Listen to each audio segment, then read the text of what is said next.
उत्तर प्रदेश में विधानसभा चुनाव के नतीजे सामने आने के बाद बीएसपी ने जिन भी राज्यों के अंदर चुनाव लड़ा वहां पर नतीजे एकदम बराबर आ रहे हैं। बहुजन समाज पार्टी के लिए हर बार उनका वोट प्रतिशत गिरता है, सीटें उनकी लगातार गिर रही है। आज की तारीख में देखें तो उत्तर प्रदेश से भी बड़ा राज्य बहुजन समाज पार्टी के लिए राजस्थान है, क्योंकि उत्तर प्रदेश में एक विधायक है, राजस्थान में उनके पास 2 विधायक है, बाकी सभी जगह लगभग उनके पास एक एक विधायक है। उत्तराखंड में 2 विधायक थे, लेकिन एक विधायक का निधन हो गया है तो वो सीट खाली हो चुकी है, वहां पर फिर से एक हो चुका है। तो कुल मिलाकर बात साफ है कि बहुजन समाज पार्टी के लिए मुश्किलें लगातार अब बढ़ती जा रही है। लेकिन यहां पर एक सवाल खड़ा होता है कि आखिर इतनी करारी हार, इतनी करारी शिकस्त का आखिर जिम्मेदार कौन है?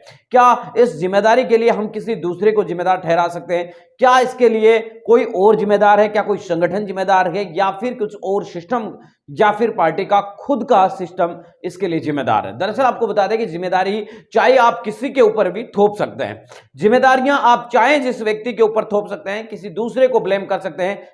हकीकत यही है कि अगर आप 50 बार फेल हो रहे हैं तो कभी ना कभी हमें अपने अंदर भी झांक कर देखना चाहिए कि हम आखिर कहां खड़े हैं। हम एक एग्जाम देते हैं, उसमें फेल होते हैं, हम सोचते हैं कि उस मामले में कुछ गड़बड़ हुई होगी, दूसरी बार भी देखकर ट्राई करते हैं। अगर इस बार हम 10 बार देखकर देखते हैं तो एक बार हमें खुद के अंदर ये झांकना चाहिए, हमें कोशिश करनी चाहिए कि आखिर हमसे गलती कहां पर हुई।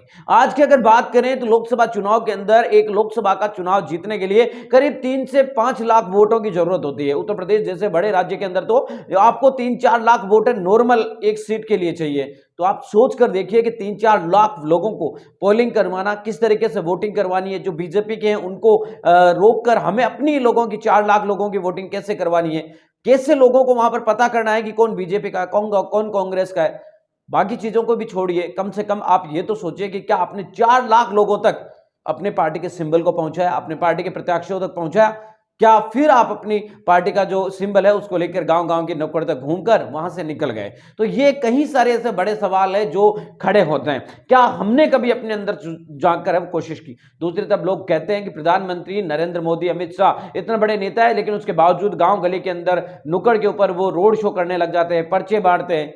लेकिन आज इस बात से कोई इनकार नहीं कर सकता कि भारतीय जनता पार्टी देश की आधी से अधिक आबादी के ऊपर सत्ता या राज करती है। आज 50% से ज्यादा भारत के ऊपर अकेली भारतीय जनता पार्टी का शासन है। इसके पीछे के क्या कारण है, यह भी सोचने की बात है। कहीं ना कहीं आपको बता दें कि देश के अंदर 2 बड़ी विचारधाराएं, एक आरएसएस के पास अपनी हिंदूवादी विचारधारा, दूसरी तरफ अंबेडकरवादी विचारधारा। तो फिर आपको बता दें कि अंबेडकरवादी विचारधारा को आगे लेकर चलने वाला नेता इतना एक्टिव या इतना मजबूत क्यों नहीं है जितनी हिंदूवादी नेताओं के नेता है? इस मामले में आपकी प्रतिक्रिया क्या है, कमेंट करके जरूर बताएं। मिलेंगे इस वीडियो में अपडेट हो गए साथ। अब तक आपसे लेते विदा, लाइक कीजिए, कमेंट कीजिए और शेयर करना